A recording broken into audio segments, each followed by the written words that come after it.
Hello students, welcome to my channel. I hope you all are healthy and safe. So this is the next video of the class 10th economics second chapter, sectors of the Indian economy. We already discussed in previous video how to create the new jobs. So today's the topic is division of sectors as the organized and unorganized. यहाँ पे जो sectors हैं उसको Indian economy की जो जितने भी sectors हैं उनको टू पार्ट में डिवाइड किया जा रहा है, ऑर्गेनाइज्ड और अनऑर्गेनाइज्ड। अभी तक आपने सेक्टर्स को डिवीज़न देखा था थ्री पार्ट में, प्राइमरी, सेकेंडरी और टर्सरी में। तो लेट्स सी, ये एक नया टॉपिक है कि सेक्टर्स को आप टू पार्ट में डिवाइड कर सकते हैं। Let's examine another way to classify the activity in the economy. ठीक है, अभी तक आपने जितनी भी इकोनॉमिक एक्टिविटीज़ जो भी एक इकोनॉमी में होती हैं किसी भी कंट्री की, उनको तीन पार्ट में डिवाइड किया, उन सारे अलग अलग कामों को, लाइक प्राइमरी, सेकेंडरी और टर्सरी। अभी देखिए कह रहा है this looks at a way people are employed, what are their condition of work, are there any rules and regulations that are followed as regard their employment. तो यहाँ पर एक बात कर रहे हैं हम कि जो भी लोग किसी न किसी सेक्टर में जो भी काम कर रहे हैं, क्या उनके लिए कोई रूल और रेगुलेशन है, क्या उनकी वर्किंग कंडीशन है, ये सब कौन चीज़ें हैं, कौन कंट्रोल करता है, रेगुलेट करता है, ये करते हैं या नहीं करते हैं, इसके बारे में हम डिस्कस करेंगे। इसी को ऑर्गेनाइज्ड और अनऑर्गेनाइज्ड बोला जाता है। लेट्स सी, आपको एक एग्जांपल दिया हुआ है कांता का। कह रहा है Kanta work in an office, she attend her office from 9:30 AM to 5:30 PM. She gets her salary regularly at the end of every month. In additional to the salary, she also get the provident fund, जिसे PF बोला जाता है, as the per the rule laid down by the government. She also gets medical and the other allowances. Kanta does not go to office on the Sunday. This is the paid holiday. When she joined work, she was given an appointment letter stating all the terms and condition of work. तो देख सकते हैं कांता का जो job timing है वो fix है 9:30 to 5:30। उसको सैलरी रेगुलरली उसकी मिल जाती है, साथ ही साथ उसको सैलरी के अलावा प्रोविडेंट फंड उसका जमा होता है, ठीक है, और मेडिकल फैसिलिटी उसको मिलती है, ठीक है, मेडिकल अलाउंसेस मिलते हैं, जो भी छुट्टियां हैं वो उसको मिलती हैं, संडे उसका ऑफ रहता है, पेड हॉलीडेज़ उसको मिलती हैं, ठीक है। और जब उसने जॉब ज्वाइन करी थी तो उसे अपॉइंटमेंट लेटर भी मिला है, ठीक है। अब बात करते हैं कमल की। कमल इज़ कांताज नेबर, ठीक है, कांता का नेबर है। He is a daily wages labour in near by grocery shop. He goes to shop at 7:30 in the morning and work till 8 PM in the evening. He gets no other allowances apart from this wage. He is not paid for the days he does not work. He has therefore no leave or paid holidays, nor was he given any formal letter saying that he has been employed in shop. He can be asked to leave any time by his employer. आप देख सकते हैं इसे, जो कमल है वो कांता का labour है, इसको कोई भी अपॉइंटमेंट लेटर नहीं मिला है। ये एक तरीके से उस किराना शॉप में काम कर रहा है, ठीक है, ग्रॉसरी की शॉप में, और इसका टाइमिंग भी देखिए 8 PM तक है, मॉर्निंग में ही चला जाता है और रात में आता है, ठीक है, कोई टाइमिंग फ़िक्स नहीं है। प्लस जितने दिन ये काम करता है उतने दिन इसे सैलरी मिलती है, जिस दिन ये नहीं जाता है उस दिन की सैलरी डिडक्ट कर दी जाती है, ठीक है। और इसको कोई भी अपॉइंटमेंट लेटर भी नहीं मिला है। तो इस बिहाफ पर इसका जो एम्प्लॉयर है, जो दुकान का मालिक है, वो इससे कभी भी कह सकता है कि कल से नौकरी पर मत आना। Do you see the difference in the condition of work between Kanta and Kamal? आप समझ रहे होंगे कितना फ़र्क है कांता और कमल के बीच में। Kanta work in the organise sector, इससे ये पता लगता है कि कांता कहाँ काम कर रही है, ऑर्गेनाइज सेक्टर में। ऑर्गेनाइज सेक्टर क्या होते हैं ये देखिए। Organise sector covers those enterprises और places of work where the terms of employment are regular and therefore the people have assured work, they are registered by the government and have to follow its rule and regulations which are given in various law such as the Factories Act, Minimum Wages Act, ठीक है, Payment of Guarantee Act, shops and establishment act, तो कई सारे देखिए act हैं। कुल मिला के वो सारे ऑर्गेनाइजेशंस जो किसी जो गवर्नमेंट द्वारा रेगुलेट या कंट्रोल किए जाते हैं उन्हें हम क्या कहते हैं, ऑर्गेनाइज सेक्टर कहते हैं। Organised because it has some formal process and procedures. Some of these people may not be employed by anyone but may work on their own, but they too have to register themselves with the government and follow the rule and regulations. हो सकता है कई लोग खुद से अपना काम चलाते हैं, ठीक है, खुद का काम स्टार्ट करते हैं, वो गवर्नमेंट जॉब नहीं हो सकती, बट कभी कभी ऐसा भी होता है कि उनको गवर्नमेंट के साथ रजिस्टर्ड होना पड़ता है और उन एक्ट को फॉलो करना पड़ता है, यही रूल और रेगुलेशंस कहलाते हैं, ठीक है। Workers in the organise sectors enjoyed security of employment, उनको कोई भी नौकरी से ऐसे ही नहीं निकाल सकता है। They are expected to work only the fix numbers of hours, उनके काम करने का टाइम बिल्कुल फिक्स होता है। इफ़ दे वर्क मोर, अगर वो ज़्यादा काम करते हैं, उनके वर्किंग आवर से ज़्यादा काम करता है, 8 घंटे से ज़्यादा, तो दे पेड द ओवर टाइम, उनको ओवर टाइम पेड किया जाता है, एक्स्ट्रा पैसा मिलता है उस काम करने का। They also get the several other benefits from the employ, उनको कई सारे अदर फ़ायदे भी मिलते हैं जहाँ भी वो काम करते हैं। व्हाट आर दीज बेनिफिट, वो कौन से बेनिफिट हैं? They get the paid leave, पहली बात तो उनको पेड छुट्टियाँ मिलती हैं, मतलब अगर वो छुट्टी करें तो उनका कोई भी पैसा कट नहीं होता है। पेमेंट ड्यूरिंग द हॉलीडेज़, ठीक है। प्रोविडेंट फंड गारंटी मिलती है उनको, ठीक है, और प्रोविडेंट फंड उनका पीएफ कटता है, मतलब जो कि फ्यूचर के लिए सेव होता है। They are suppose to get the medical benefit, उनको कोई भी बीमारी लगने पर कंपनी या जो भी उनका इंस्टीट्यूशन है वो पे करता है, सारा खर्चा उठाता है अंडर द लॉ, ठीक है। Factory manager has to ensure the facility like the drinking water and safe working environment, अगर वो फैक्ट्री में कोई एम्प्लॉयड है तो वहाँ उनको साफ़ पीने का पानी मिलेगा, ठीक है। वर्किंग कंडीशन इन्वायरमेंट बहुत ही क्लीन और सेफ़ होगा। व्हेन दे रिटायर, और जब वो रिटायर होंगे तो दीज वर्कर्स गेट पेंशन, जब ये रिटायर होते हैं तो इनको क्या मिलती है, पेंशन मिलती है।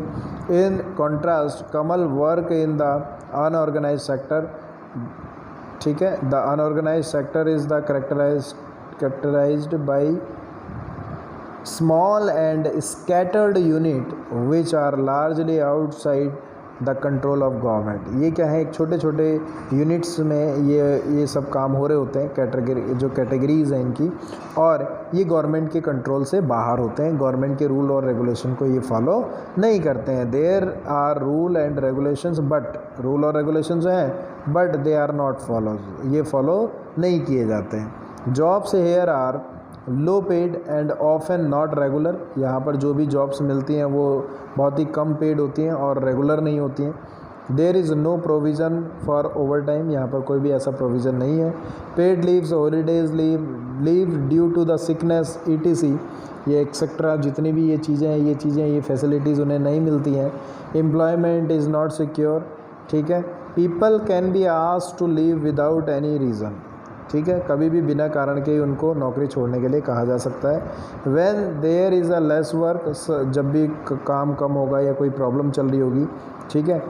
Some peoples may be asked to leave, a lot also depend on whims of the employer, कई लोग तो केवल जो है एम्प्लॉयर की इच्छा पर काम कर रहे होते हैं, जब तक वो खुश होता है तब तक उनको काम मिलता है, और जब वो नाराज़ हो जाता है तो उन्हें नौकरी से निकाल देता है। This sector include a large number of people who are employed on their own doing small jobs such as selling on the street, ठीक है, doing repair work.